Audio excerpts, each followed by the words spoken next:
Most question है, ये भी 2003 का ही है, पीजीटी का ही। तो हरलाख के अनुसार एज पूछी जाती है कि एज क्या होती है, एज का सीक्वेंस जो है पूछा जाता है। तो फर्स्ट है गर्भावस्था, ये होती है गर्भाधान से जन्म तक, जब तक बेबी का बर्थ नहीं हो जाता तब तक होती है गर्भावस्था। नेक्स्ट है शैशवावस्था, जन्म से 2 सप्ताह तक की होती है, ये मोस्ट है। शैशवावस्था आपको 80% ये सारे एग्जाम में होम साइंस के पूछी ही जाती है। शैशवावस्था हरलाख के अनुसार शैशवावस्था कितनी होती है, तो कितनी होती है, जन्म से 2 सप्ताह तक की होती है। नेक्स्ट आती है बचपनावस्था, ये 3रे सप्ताह से 2 वर्ष तक की होती है। फिर आती है पूर्व बाल्यावस्था, ये 3रे वर्ष से 6 वर्ष तक की होती है। जो पूर्व बाल्यावस्था होती है वो 3 वर्ष से लेकर 6 वर्ष तक की होती है। फिर उत्तर बाल्यावस्था होती है वो 7 वर्ष से लेकर 13-14 वर्ष तक की होती है।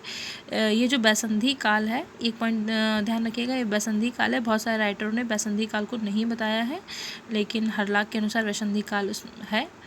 तो हरलाख के अनुसार आप लोग बैसंधि काल याद कर लीजिए, लेकिन जो भी राइटर्स हैं, बहुत सारे राइटरों ने बैसंधि काल को नहीं बताया है।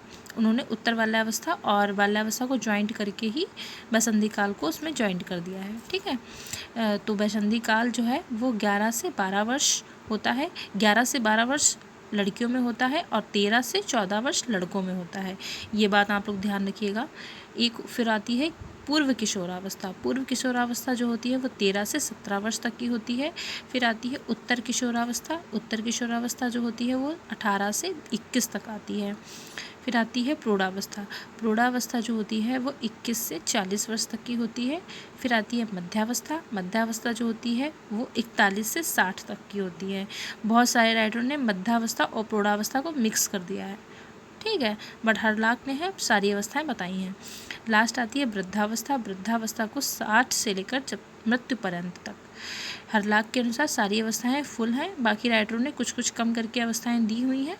तो आप लोगों को जो जिस भी राइटर की नहीं आती उसकी फाइंड आउट कर लीजिएगा। ओके।